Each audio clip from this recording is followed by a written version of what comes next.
Hello दोस्तों, स्वागत है आपका प्राइमरी का साथी यूट्यूब चैनल में। सभी शिक्षकों और रिसोर्स पर्सन की क्षमता वृद्धि हेतु ऑनलाइन क्विज नंबर 6 अक्टूबर मंथ का, जिसमें आपको 3 वीडियो का अध्ययन करने के बाद क्विज में आए हुए प्रश्नों का उत्तर देना होगा।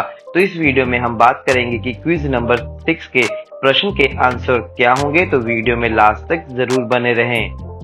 तो पहला प्रश्न है, अकादमिक वर्ष 2023-24 में कक्षा 2 और 3 की भाषा की शिक्षण योजना में पुनरावृत्ति के लिए कितने सप्ताह दिए गए हैं? तो इसका सही आंसर है 7 सप्ताह। अगला प्रश्न है, नीचे दी गई गतिविधियों को पढ़ाने के तरीके से सही क्रम में लगाएं।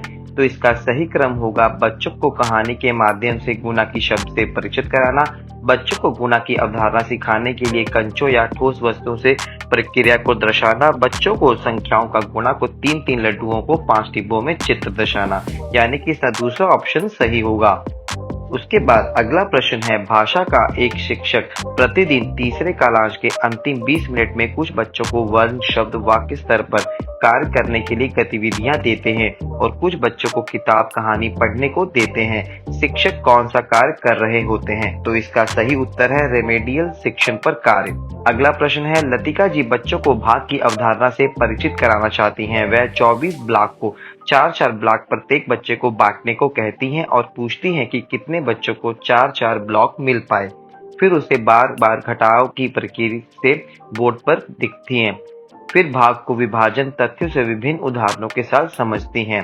तो इसका सही आंसर है अलग अलग प्रक्रियाओं से भाग के सवालों को हल करना। अगला प्रश्न है, प्रभावपूर्ण पठन अभ्यास पर प्रतिदिन कक्षा के कितने प्रतिशत बच्चों के साथ कार्य प्रस्तावित है? इसका सही आंसर है 25% बच्चों के साथ। नेक्स्ट क्वेश्चन, भाषा के शिक्षकों को अपने शैक्षिक कार्य को ट्रैक करने के लिए शिक्षक संदर्शिका में एक ट्रैकर दिया गया है। इस ट्रैकर में किसी एक दिन के कार्य को कब करते हैं? तो इसका सही आंसर है तीनों कालांशों में शिक्षण कार्य पूरा होने पर। अगला क्वेश्चन है, गणित के शिक्षण चक्र में संदर्भ में भाग 1 में लिखे शब्दों को भाग 2 के शब्दों से सही क्रम में जोड़िए।